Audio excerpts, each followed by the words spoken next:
we achieved since the first conference 3 years ago. What is this conference all about?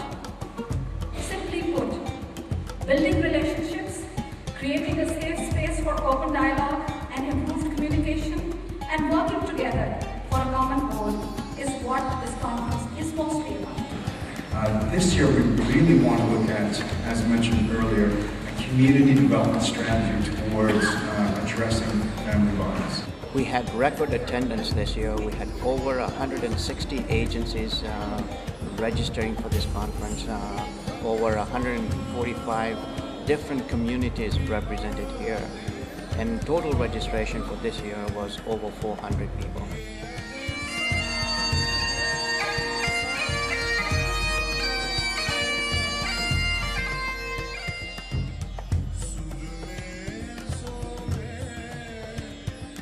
Then we heard from parents, we talked to parents and elders about what it was like with their youth. It's the second year of involvement. We're very, very proud to do so.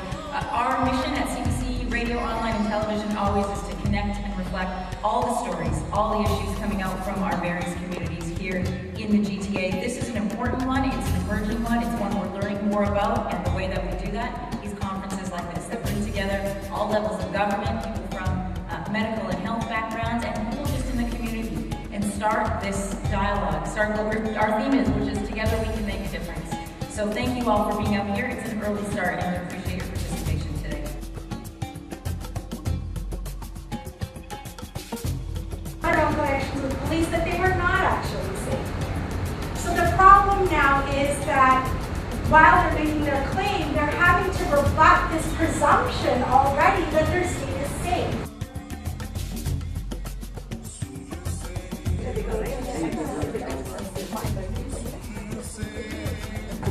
Always talked about the friends or the bad influence, and So it's a great opportunity to have events and gatherings on our campus, and I'm just thrilled to welcome you all here, and I want to thank you for holding this very important event here. It is a very, very important day in the Peel region, as it marks the beginning of the Impact of Family Violence Conference's third annual. And while we know that family violence touches all sectors of our community, it's so important to recognize that leaders within the South Asian community are taking proactive steps to prevent and combat family violence by providing a South Asian perspective throughout this conference.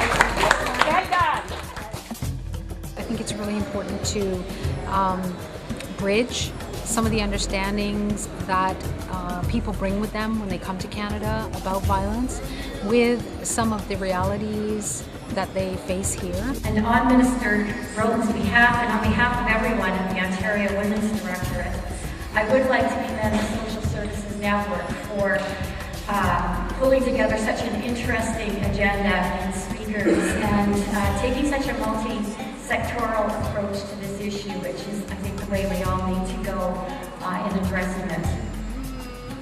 I'd also like to thank all of you for taking time out of your busy schedules to participate in the very important discussions that will be happening today and tomorrow. As already mentioned, the issue of violence against women and girls is not specific to any one community. It is a global issue, a societal issue. Bringing a message from my leader, Justin Trudeau, and his message is, it is an honor for me to send greetings to everyone attending this year's third annual Impact of Family Violence, a South Asian Perspective Conference, and I thank the organizers of the Social Services Network for their leadership, which shows all of us that in order to deal with the problem, we first need to name it. I also want to commend everyone for the courage and vision you are showing in confronting the issue of family violence in a specific community. These 2 days will help make great strides as part of the 5-year plan to build a community-based approach to this issue. On behalf of the Liberal Party of Canada and our Parliamentary Caucus, I would like to take this occasion to reaffirm our steadfast commitment to ending domestic violence and to the universal safety, health, and equality of all women and girls. I look forward to hearing the recommendations of this year's conference. Sincerely, Justin Trudeau.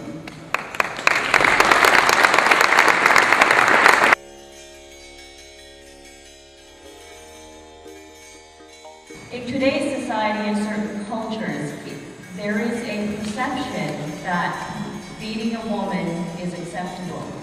As leaders of your community, what are you doing in your role to send the message out to your community that violence against women is not acceptable? Once we understand why we are here in this world, It has no rights. It's sinful. to help each other face the challenges of overcoming this issue.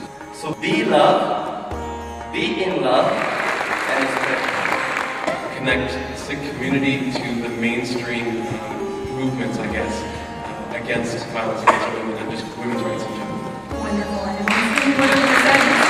what you're telling, what you're giving the perpetrators, you're empowering them. You're emboldening them. Because now you did it with honor.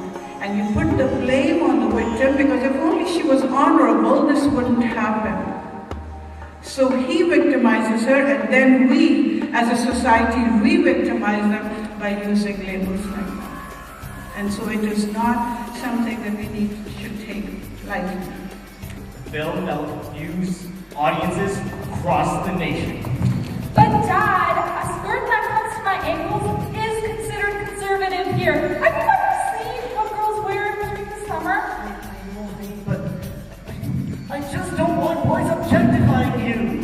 Dad, when I'm the only one wearing a long sleeves t-shirt and long tights at the swimming pool, people stare at me even more. Story of heart. why can't I get a job in this country? Why are foreign credentials such a curse in the land of opportunity? Why? The most important thing, I think, is just seeing the dialogue that's happening between police, between politicians, between academics, and between people in the community.